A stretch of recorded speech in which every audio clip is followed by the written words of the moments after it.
أعوذ بالله من نفسي ومن الشيطان الرجيم بسم الله الرحمن الرحيم وبه نستعين وصلى الله على سيدنا محمد وأهل بيته الطيبين الطاهرين اللهم صل على محمد وآل محمد وعجل فرجهم. आप लोगों से गुजारिश है कि एक सूरह फातिहा पढ़ दीजिए मरहूम के लिए, मोहसिन नसूर के लिए जिनका इंतकाल कल हुआ था, और सलवात पढ़ दीजिए सूरह के बाद। बिस्मिल्लाहिर्रहमानिर्रहीम।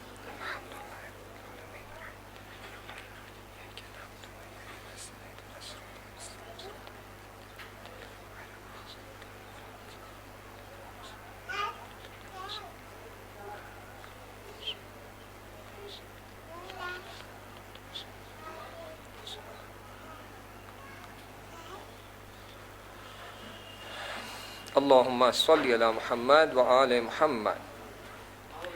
Bismillahirrahmanirrahim.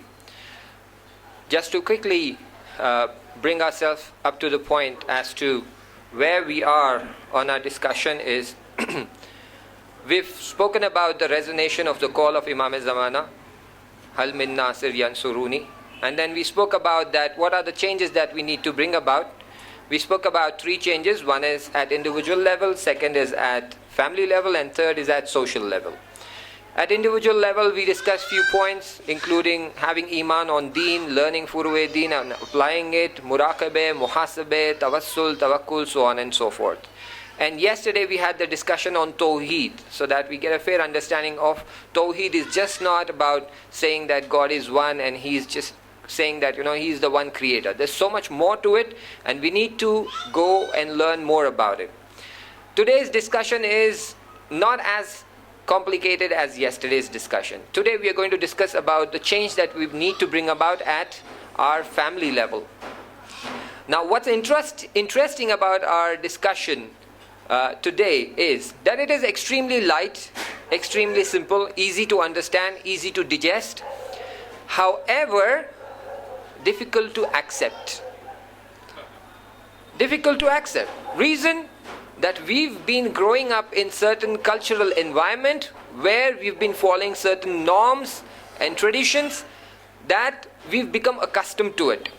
Now if someone comes around and tells you that, hey, this particular tradition or this particular custom that you're following is not right or it's inappropriate, we find it difficult to accept it and difficult to bring about that change within us. Right? So today's session is easy. You will easily understand it without any difficulty. Point would be difficult to accept and practice it. So inshallah, let's begin with the salawat so that we get prepared by tawassul of Ahlul Bayt alayhi salam, that we not only accept it but apply it in our lives from today onwards, inshallah. Please recite a salawat.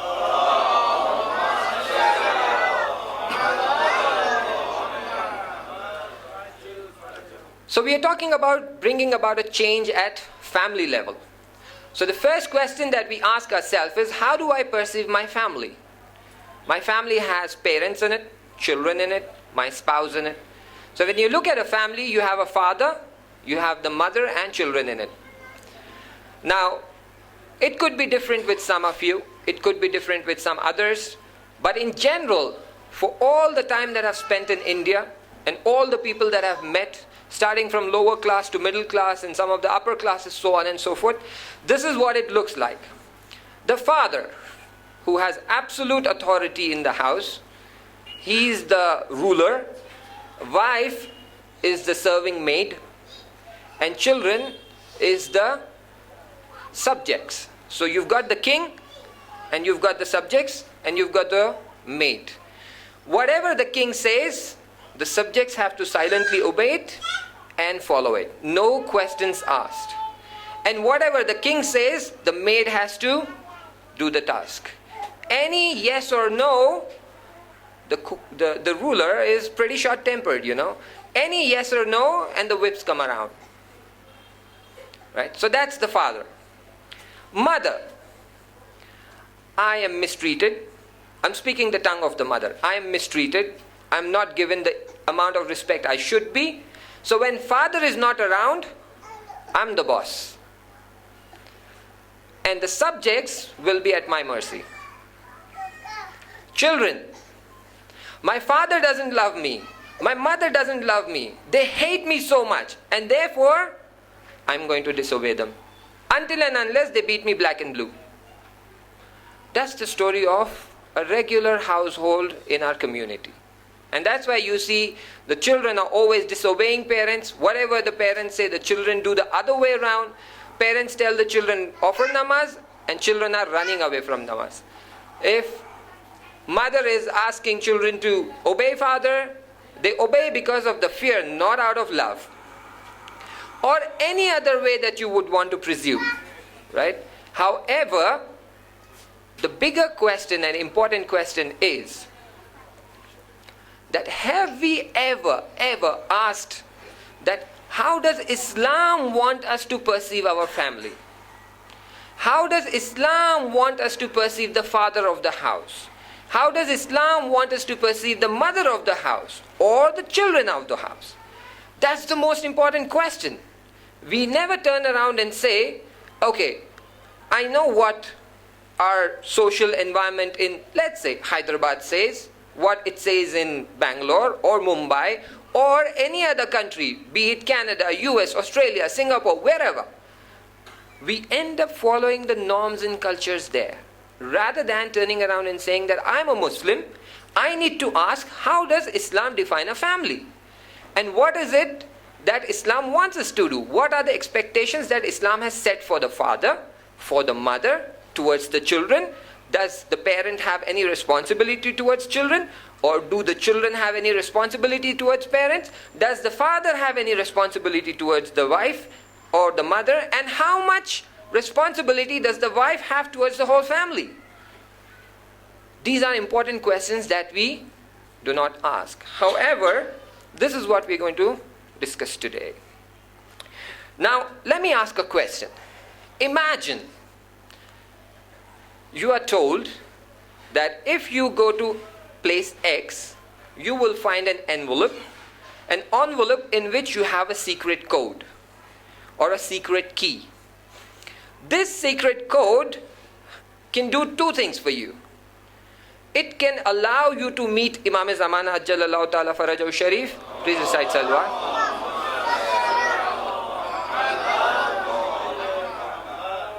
And it will allow you to gain taqarrub of Allah Subhanahu Wa Ta'ala. So you go to X place, you find this envelope lying there, you take this envelope. Now just pause for a moment and think, how would you handle this envelope? Would you just take it, roll it up, put it in your pocket, don't even care what it has, or open it or read it, and when you put your clothes for washing away, you don't bother to remove it? Or you would say, this has a secret code which can take me to Kamal, therefore I am going to protect it more than my life. And you keep it close in your pocket. Every 5 minutes you keep checking, have I lost it? Have I lost it? This is precious for me. This can allow me to meet Imam Zamana and gain taqarrub of Allah Subhanahu Wa Ta'ala. Which way? Obviously the second way, because it's very precious for us.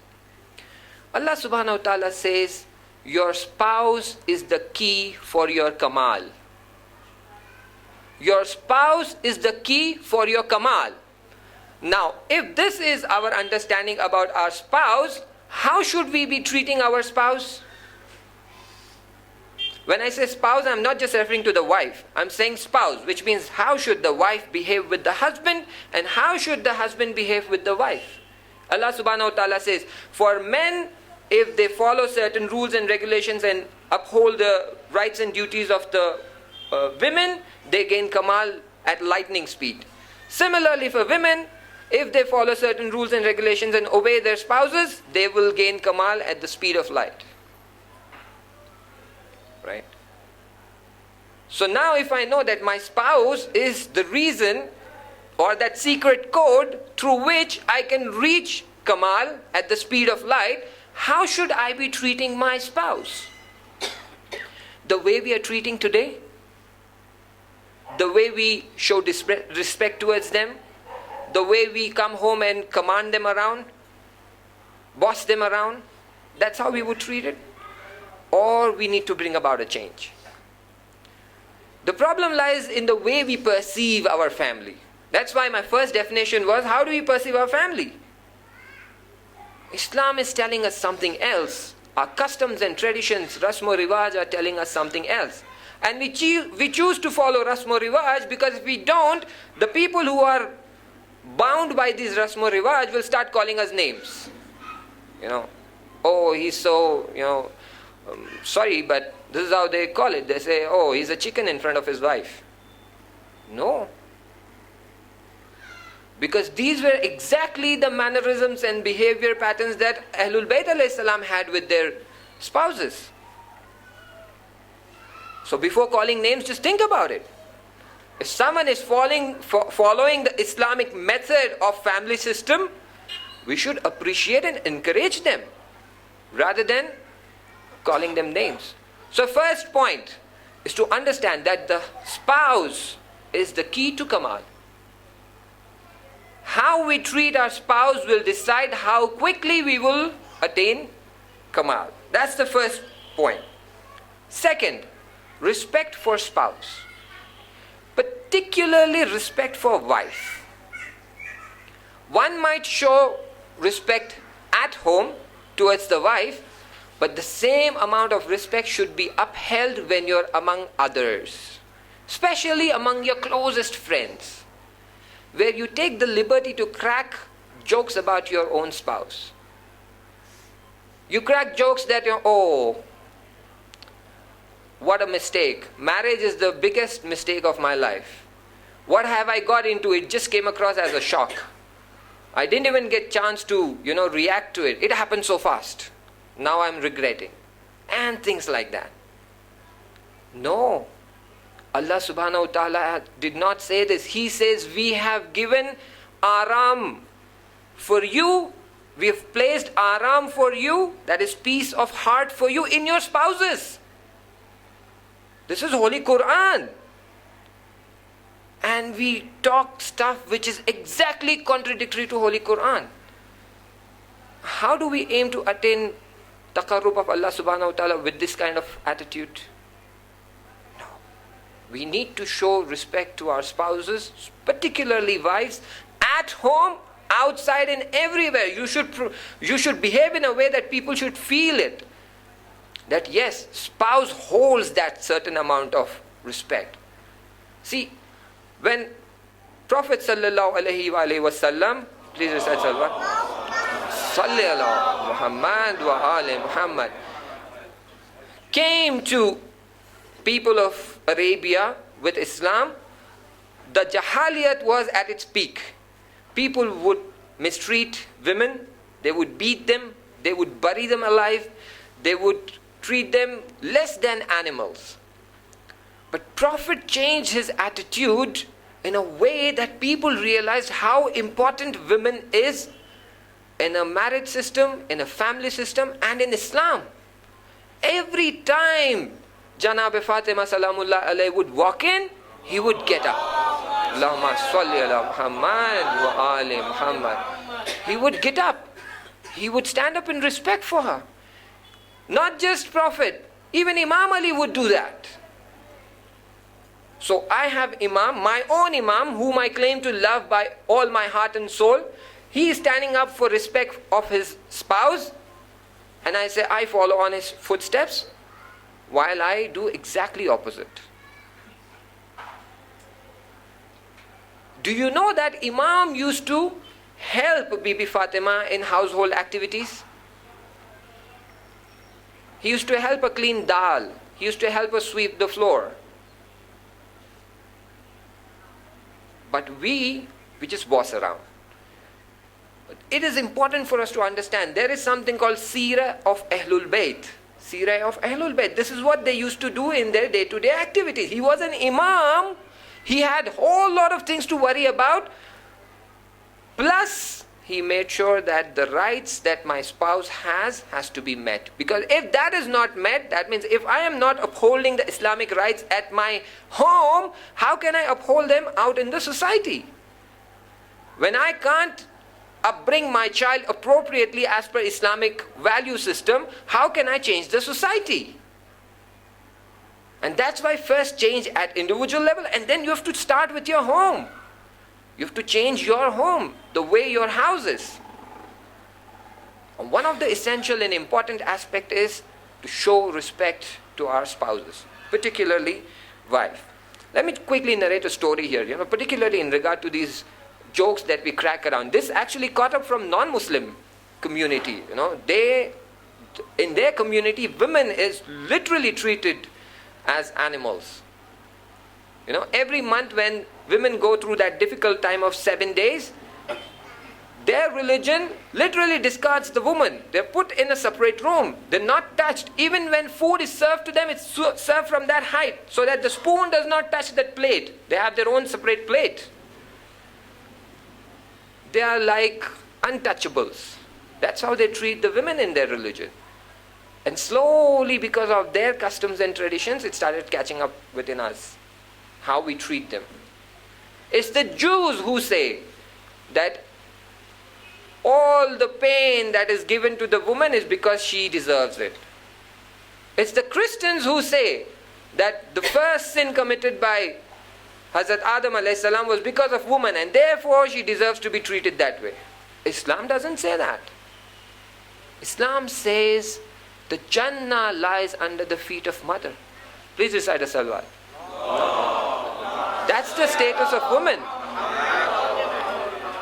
So particularly in regard to this cracking of jokes and all that, there was this nice gentleman who was light-hearted. He would crack jokes around every time. Whenever he's in gatherings, he would crack jokes and everybody would laugh and all that. And one fine day he passed away. And he came into dream of one of his friends, say about a couple of years later. So this friend on the lighter side says, Mr. X, you were a very happy-go-lucky man in the world. You used to laugh and crack jokes, and you used to make mu'mineen laugh, and you used to bring their heart joy. So how's it going there? He says, please don't ask. He says, why? What happened? Everything I cracked about, they took it seriously and noted down. In Farsi we say jiddi as in seriously.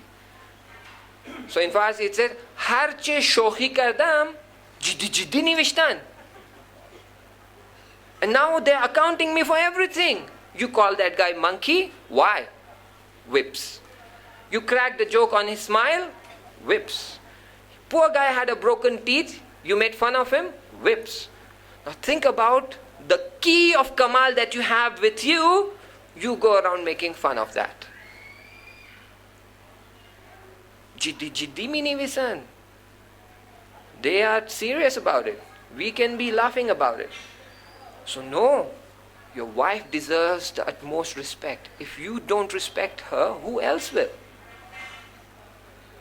So the change that we need to bring about at family level, one of the things, setting expectations for wife. I tell you, people take wife for granted to such a great extent that they don't even realize that what is it that I should be expecting from my wife and what not. I'll state two real-time instances. Girl gets married to husband.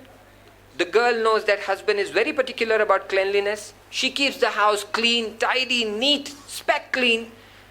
Husband walks in home, takes off his shoes. First thing he does is rub his finger on the table and says, there is dust on it. And ends up in a huge fight.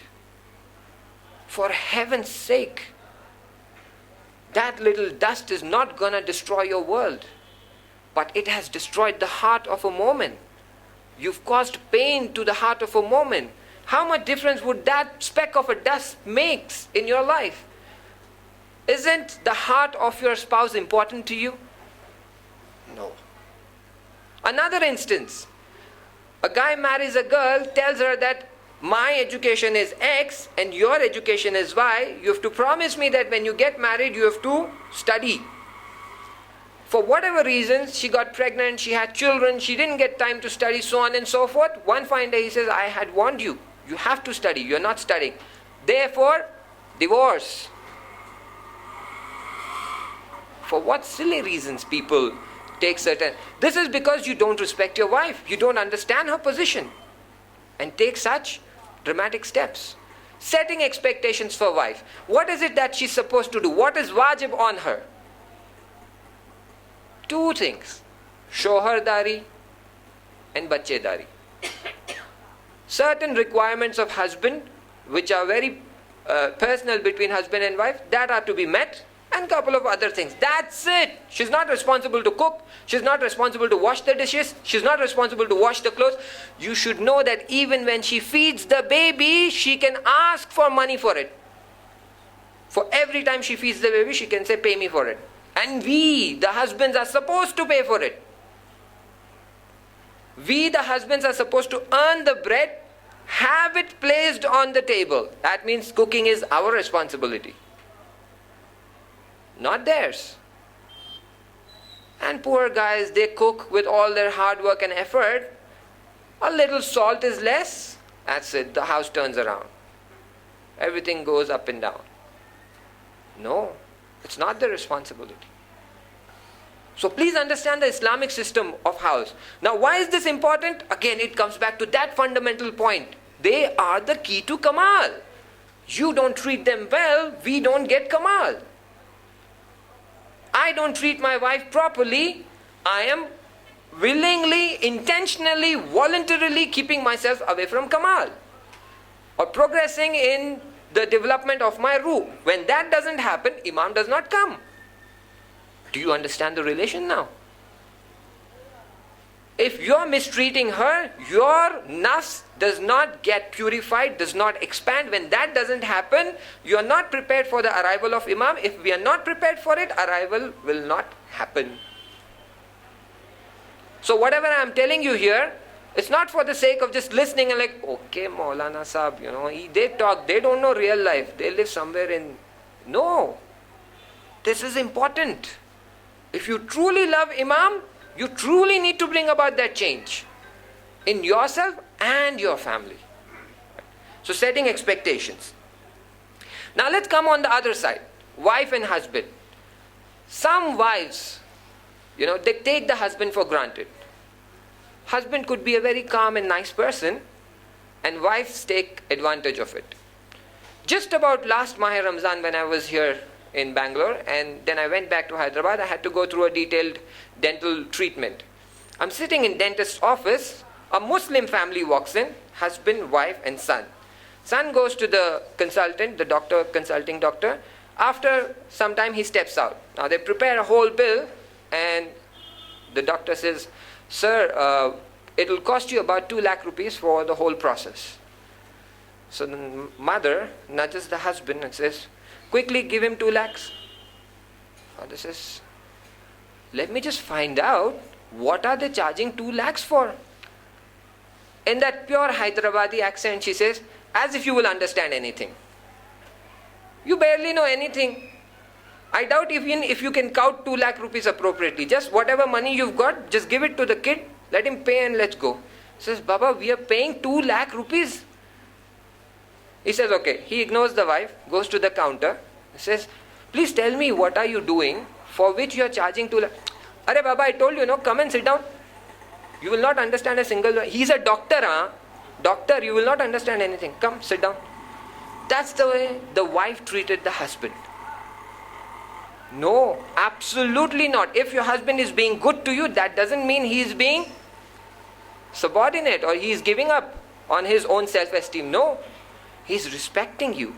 And when he is respecting you, the wife should equally respect back. I'm talking about the wife section because I know that there are women folks sitting down there and listening. So when husband is respecting the wife, wife has to equally respect the husband.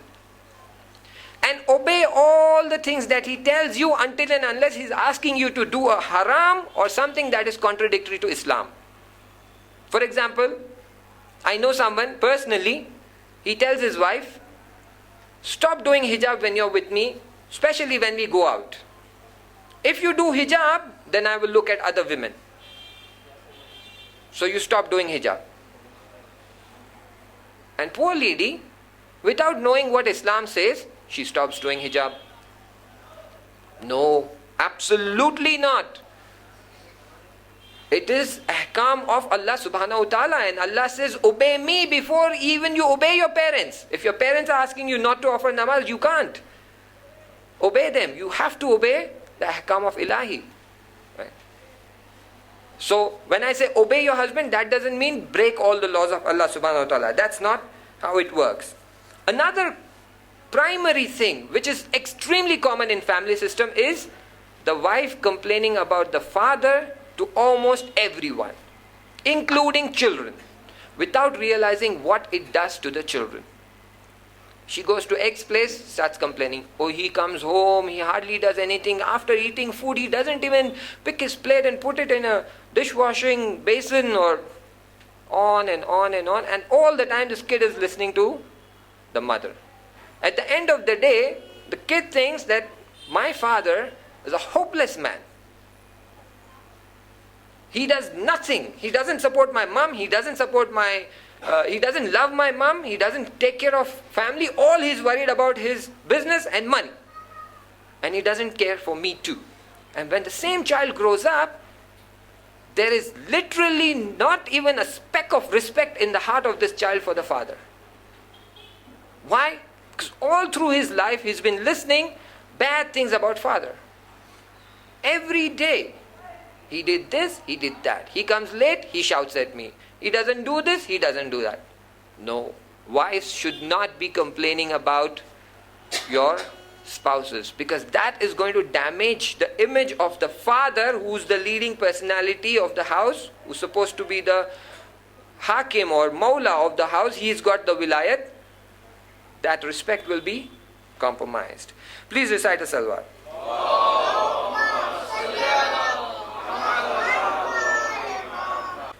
Let me wrap this spouse relationship with just a couple of sentences here. If wife doesn't respect husband, it's not that nobody else in the house would not respect him, but nobody in the whole society will respect him. And the wife should understand this. It is important. And hence, just the way the wife is key to Kamal, the children are also key to Kamal. The only way wife and husband and children, all of them together, will reach Kamal is by loving and respecting each other. There are some extremely common mistakes that we do in child upbringing. Now I'm talking to both, the mother and the father. This is essential. I know it might sound like, why is he talking about all this family system? No, this is essential. Extremely essential. And I'll tell you at the end why is this essential. Particularly child upbringing aspect. Particularly this aspect. The men think that it is her job to upbring children. The tarbiyat is woman's responsibility. My job is to go out and earn bread. No. Absolutely wrong. Absolutely wrong. It is equal responsibility of both the parents to contribute towards the development and upbringing of the child. Yes, the mother plays the larger role, father plays the smaller role. Percentage wise you can say 70-30, 75-25, whichever way. But no way can we say that it's all her job. No. It has to be both. Now, sometimes when I've personally experienced this, when I talk to these parents and tell them that, you should love your child, both of you should love your child, they say, no, that's not possible. If both of us love him, who will control him? He goes out of control. So what do? We play good cop, bad cop. What is good cop, bad cop? The mother plays the good cop, who comes and behaves nicely with the child, and the father plays the strict guy. I still know families where if the father is supposed to return back home at 7 in the evening, 7 p.m., it's 5 minutes to 7, the children start scrambling like rats and mouses to different corners of house. Papa aayenge. It's time for dad to come back. And when the father steps into the house is dead silent. Not a single sound. Sometimes you would doubt whether this house has children in it or not. The child might respect the father, not out of love, out of fear. Even Allah subhanahu wa ta'ala says that when you're worshipping me, worship me out of love, not out of fear. Now, if our parents treat our children like this, how will they love Allah subhanahu wa ta'ala? Rabbirhamuma kama rabbayani saghira. We are saying that they are like our little lords who take care of us. If my little lords are like this, how would my greater Lord be? If they are so cruel, so angry, so short-tempered that they punish me for every little thing, how would my greater Lord be? That's how they perceive it. So it turns around towards Islam itself. No. You need to love your children. So much that he should be scared to do anything against your will. He should have that fear that if I do something wrong, I would break the heart of my parents, and I don't want to. And there have been instances where just this love has changed the person and turned the person around. Empty number of instances. I can quote few of them here, but let me first cover these couple of points here, and then we will talk about this thing. Now, why do I say that the father and mother both play important role? A lot of people might not be able to get it. Let me put it across with an example. You have visitors at home. You want to make tea. So you go into kitchen, you put the water for boiling, you take out your sugar can, pour sugar, you take off your tea can, and when you open it, you find there's no tea in it. No tea powder. Okay, no tea powder. What to do? Nothing. Let's add double the sugar. Will double the sugar make tea? No, it won't. The tea plays its own role.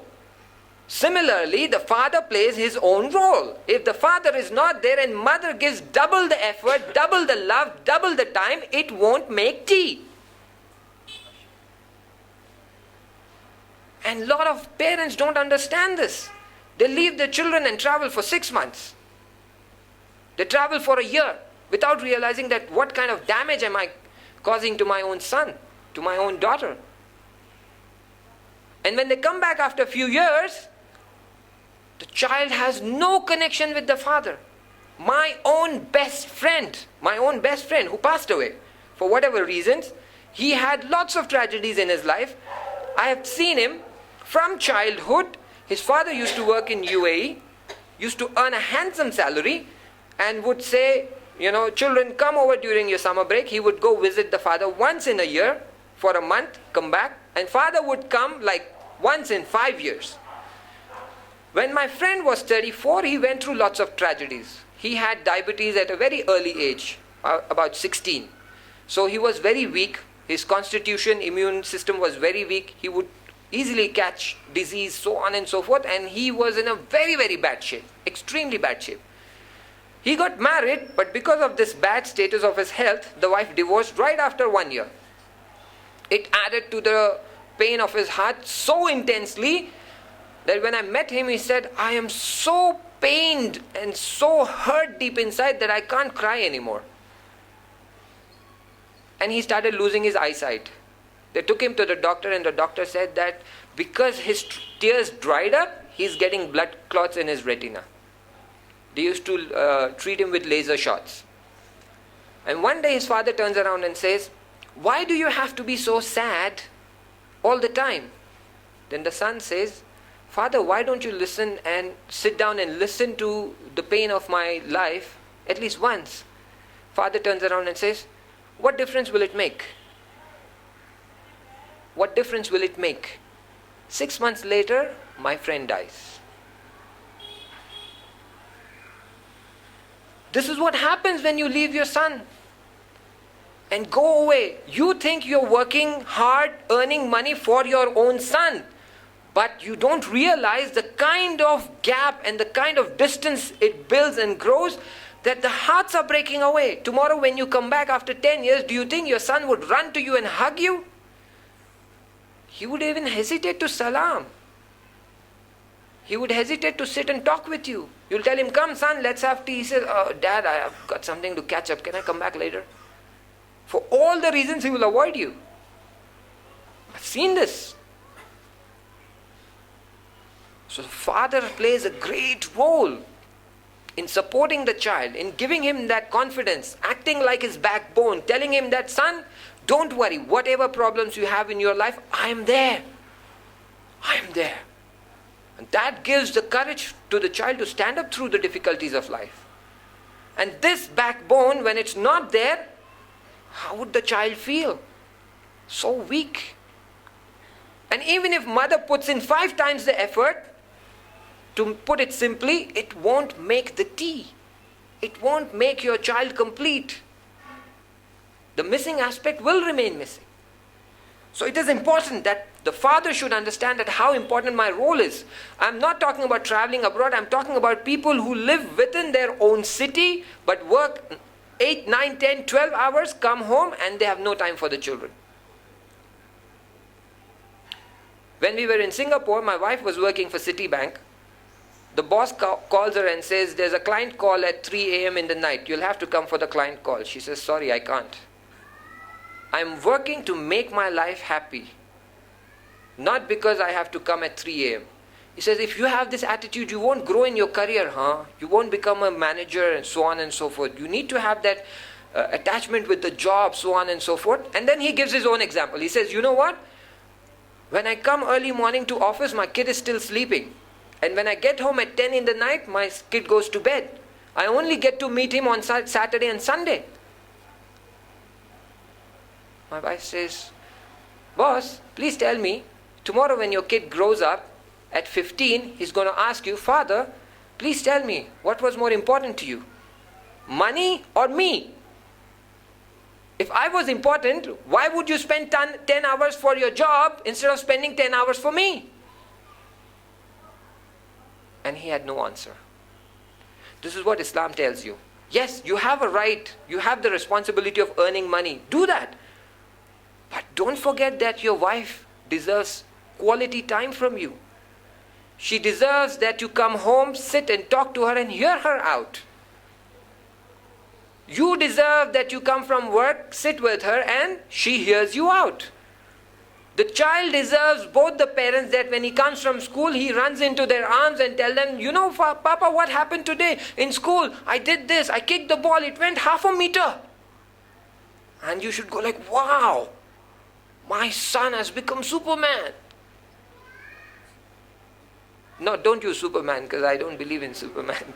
But that was just an example. Superman is a misguiding concept. So he's become brave, he's become strong, things like that. Please recite a salawat.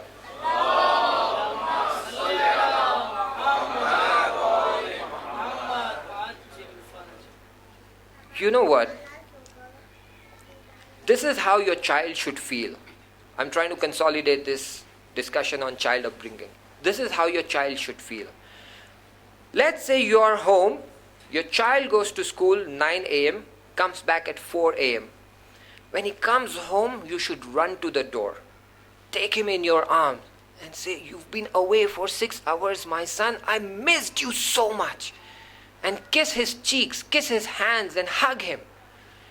He should feel that he's needed. He should feel that you can't live without him.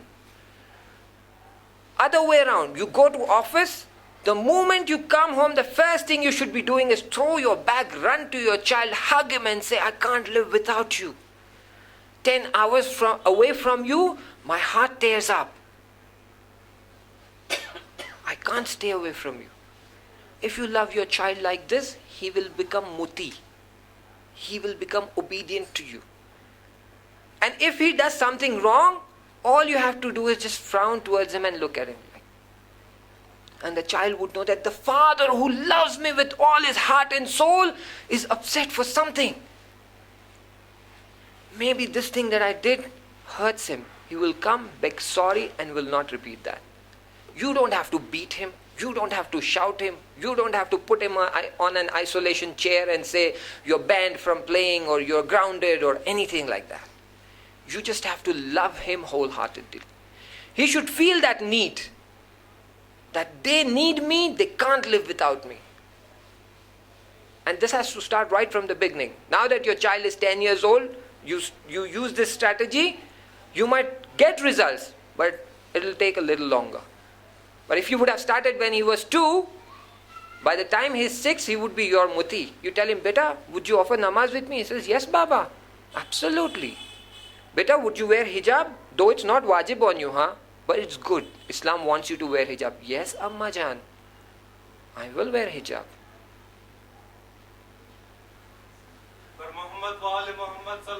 Allahumma salli ala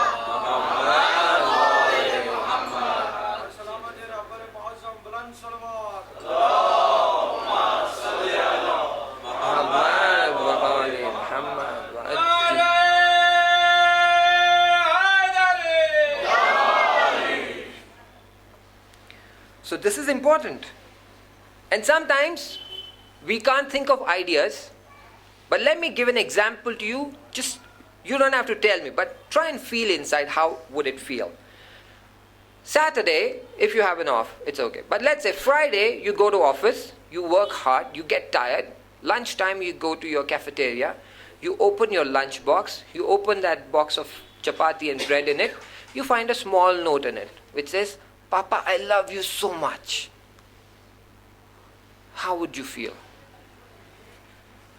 Would you feel tired? Would you feel, oh, what a hectic day? You would be on 7th heaven. Similarly, imagine how your child would feel if you find these small notes in their boxes. Or your spouse would feel when they go open the almara to take a dress and they find a small note pinned upon it saying that, Azizam, you're very, very important to me. I thank Allah subhanahu wa ta'ala that you are my partner and you are ba'is-e kamal for me. How would your spouse feel at home? It's not difficult. Absolutely not difficult. If you love someone, express it. If you're not expressing it, the person will not know about it. The more you express, the more the person will feel the love, the more we ourselves will feel the love. The more each other they feel the love, the more closer they get, the more together they work towards the kamal. So expressing it is equally important. Now when we talk about love, some of us misunderstand and define love incorrectly. I've had this opportunity of talking to a couple of parents and I asked them that, how much do you love? So do you want to know how much we love? Okay, hear this out. We got them the best schooling. We buy him the best clothes. We get him the best books. And we get him extra so-and-so books. We got him the best bike. Nobody has that mobile in our complete, apartments or the township. He has that mobile. He's got PS3. He's got Xbox. He's got a 65-inch TV. We give him the best food, we don't eat it. We give him, for example, mangoes while we go with bananas, for example. We do this for him. No, Azizan, this is wajib on us. This is wajib. If we don't do this, Allah subhanahu wa ta'ala will ask us. Barring all the video games and all that stuff. I'm going to address that in a couple of minutes. All the good things that you do for your children, like sending them to good school, buying them the best quality of clothes, buying them the best quality of food, this is wajib on us. We don't do it, we'll be questioned and punished. This is not love. Love is what we defined a couple of minutes ago. Taking your child in your lap, kissing him, making him feel that you're protected and you're loved. That is love. Buying him all these bric-bracs of TV games and video games which misguide them is not love. Who has defined misguidance as love? All these games on PS3 and mobile phones, you think they are taking this child towards Allah subhanahu wa ta'ala? They are bias of qurbat towards Allah subhanahu wa ta'ala? Now how did it become love? When you are contributing towards their ghaflat and misguidance towards shaitan, and then we go around claiming that I love him. No, this is not love. Buying all this stuff is misguiding your child. And this is absolutely not love. Love is what we defined.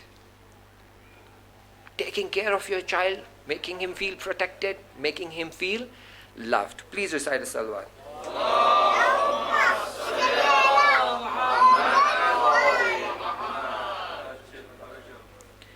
Now, the most important question. How does this all matter? How does this all matter? this is what happens. When you take good care of your children, when you love them, they will obey you. When they obey you, you tell them all the ahkam ilahi, they will follow it. Why? Because they see that if my parents are so loving and caring and they want me to do something, it is only out of love and my good. And then we turn around and say, Allah subhanahu wa ta'ala has love of 70 mothers. So if one mother is so loving, how loving can Allah subhanahu wa ta'ala be? And therefore he will love Allah subhanahu wa ta'ala even more. And he will do the same kind of tarbiyat for his own children. And when this starts happening, we will slowly start having people who are more mutadayyin, more muttaqi, with more piety, and that will contribute towards making 313 complete.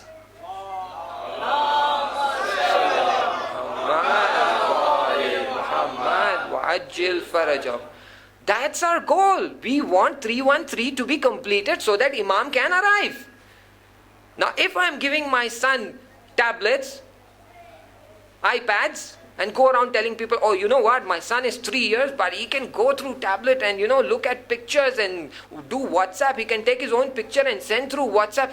Is he becoming close to Allah subhanahu wa ta'ala? That's the first question I should ask.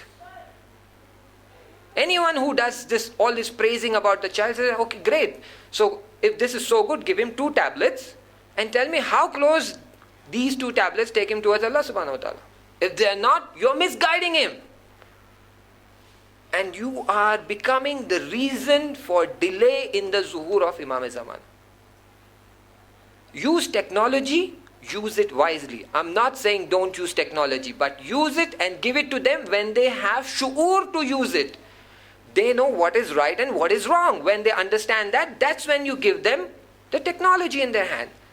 They know if I get internet, how is it to be used and how it is not to be used. When they have that shu'ur, when they have that fear of Allah subhanahu wa ta'ala in them, that's when give them internet and allow them to use it for good purposes. But just don't give it to them right from the beginning, because then they will not know how to handle it. It's like giving a knife in the hands of a monkey. What will happen? Monkey doesn't know what to do with it. It will go around damaging people, damaging your property. A lot of damage will be caused. So our target is to bring about that change in our family so that we move towards Kamal, bring about a change in the way we upbring our children so that they move towards Taqwa, Marifat and Parezgari and towards Kamal, and they become biased of completing that 313 and Zuhur of Imam Zamana. Our whole discussion is about this, that Imam Zamana is calling, we want to answer it, we want to go and help him, we want the 313 to be completed. If I can't be among the 313, at least I should put in my heart, soul and blood to make my son or daughter from the 313.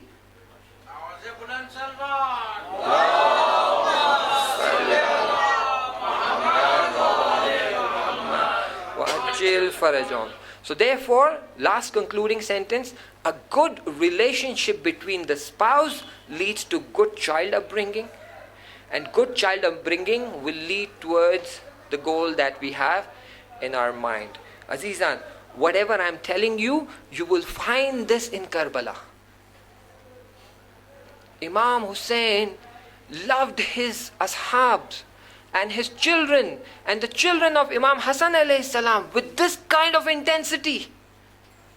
With this kind of intensity that they would turn around and be absolute muti of Imam Hussain alayhi salam. More than that, he used to love Hazrat Qasim so much that he asked Hazrat Qasim, "Oh Qasim, please tell me, what is death like to you?" We all know the answer, but do we understand what he's trying to say?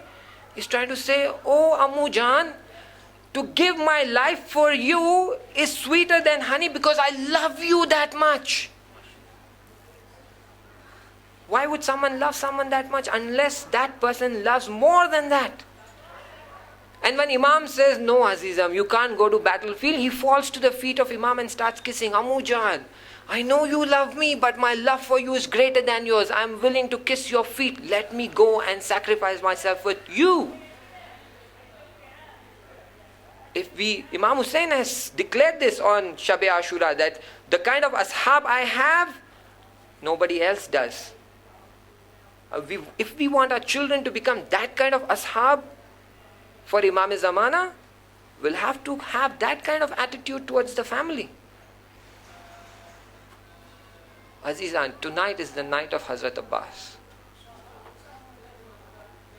Tonight is the night of Hazrat Abbas. When Hazrat Abbas was there, everybody had that confidence that nothing is going to happen. The women folk are safe. So and so are safe. Water will always keep coming. We need an Abbas like this for Imam Mahdi alayhi salam. We had Abbas Hussain. We need an Abbas Mahdi. And that Abbas Mahdi will happen when we work towards making someone Abbas.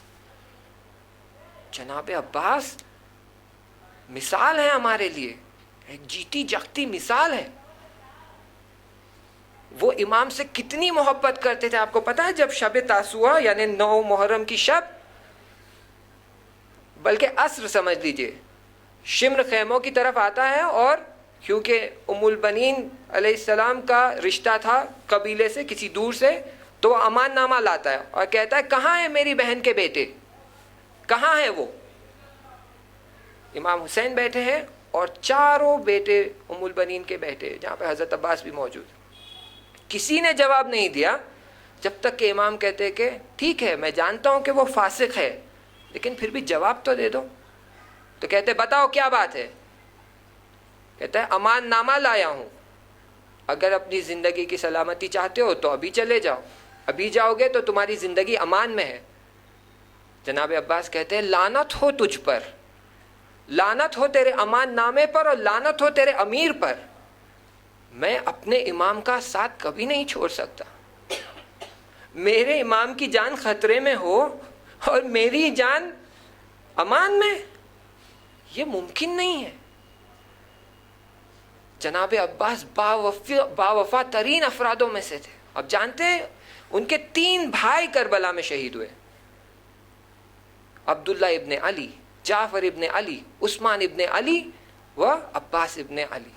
हज़रत अब्बास ने पहले अपने तीनों भाइयों को भेजा.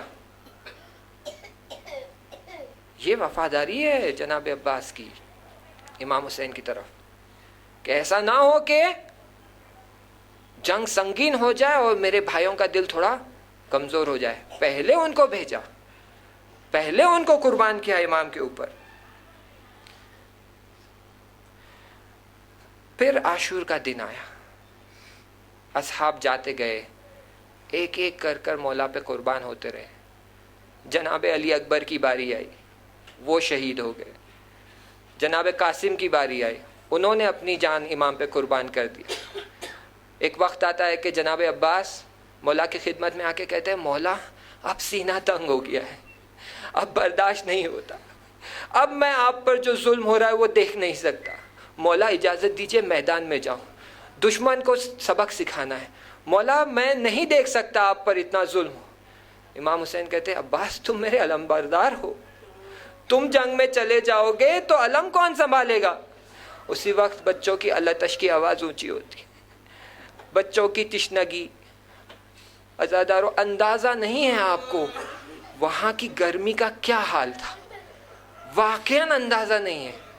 कभी आप लोग अरबईन में नजफ से करबला तक जो लोग चल के जाते हैं उसमें जाकर देखें, आपको अंदाज़ा आएगा. फिर आपको ये भी अंदाज़ा आएगा कि जब बीबियों को करबला से नजफ ले जाया गया तो बीबियों के साथ क्या, कैसा रास्ता, कैसी तपती धूप, ज़बान सूख कर हलक से चिपक जाती. बच्चों की अल्लाह तश की आवाज़ बुलंद हुई. मौला कहते अब्बास जंग में जाना जाते जाओ, पहले मेरे बच्चों के लिए थोड़ा पानी ला दो. अब्बास जनाब अब्बास की इताअत देखिए, कहते चश्म ठीक है आगा, आप जो हुक्म करे मैं उसका मुती हूँ. मश्क लेते हैं, बढ़ते हैं नहर की तरफ. 4000 सिपाही मौजूद है नहर की हिफाजत करने के लिए. ऐसा ना हो एक खतरा पानी इमाम के ख़ैमे में चले जाए, ऐसा ना हो अब्बास पानी पी ले और हम अब्बास को ना मार पाए. 4000 लोग फुरात की हिफाजत कर रहे हैं. हज़रत अब्बास सख्त जंग करते हैं, बड़ी संगीन जंग, और दुश्मन को काटते हुए नहर में पहुंचते. जब नहर में पहुंच गए तो देखा ठंडा पानी, घोड़े के साथ नहर में گھوڑے کے ساتھ جب نہر میں جاتے تو ٹھنڈا پانی، مشک بھرتے ہیں، مشک بھرتے ہاتھوں کو ٹھنڈا پانی۔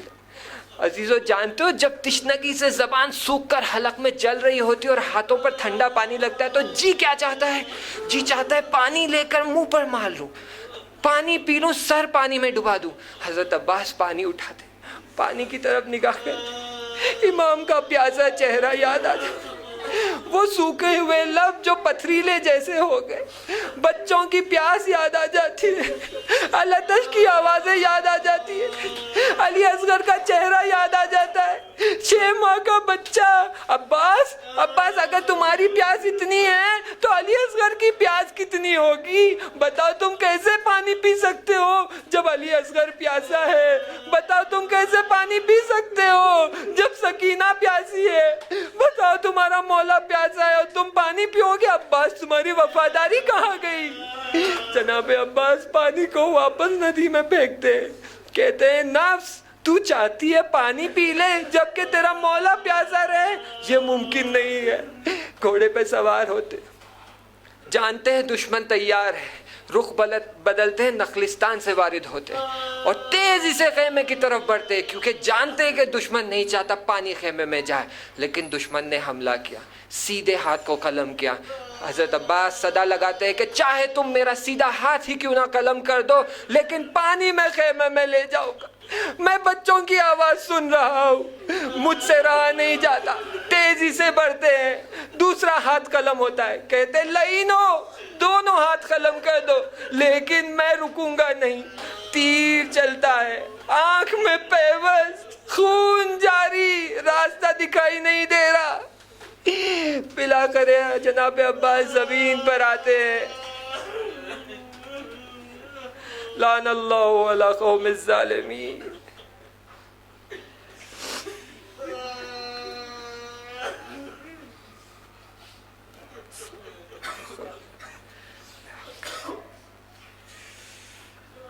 استغفر اللہ ربی واتوب الیہ۔ عزیزان،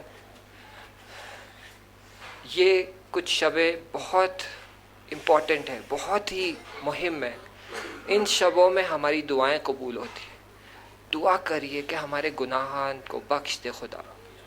جناب عباس کا واسطہ دیجیے، امام حسین کا واسطہ دیجیے کہ خدایا بے حق کے حضرت عباس علیہ السلام، بے حق کے ان کے ہاتھوں کا تجھے واسطہ دیتے کہ ہمارے گناہان کبیرہ اور صغیرہ کو بخش دے، ہمارے ایسے گناہوں کو بخش دے جس کی وجہ سے ہماری دعائیں تجھ تک نہیں پہنچ پاتی۔ خدایا ایسا نہ ہو کہ ہمارے گناہ اتنے سنگین ہیں کہ ہماری دعا اوپر جا کر پلٹ کر آ جاتی۔ خدایا ایسے گناہوں کو بخش دے، توفیق عطا فرما کہ ہم ہمارے فیملی میں چینج لے کر آئے، ہم ہماری اولادوں کو ایسے ہی چاہیں جیسے امام حسین اپنی اولادوں کو اور اپنے بھتیجوں کو چاہتے ہیں۔ خدایا توفیق عطا فرما کہ ہم ہماری اولاد کی تربیت اتنی اچھی کرے کہ ہماری اولادیں 313 میں سے شامل۔ الہی آمین۔ ایک صلوات پڑھ دیجیے۔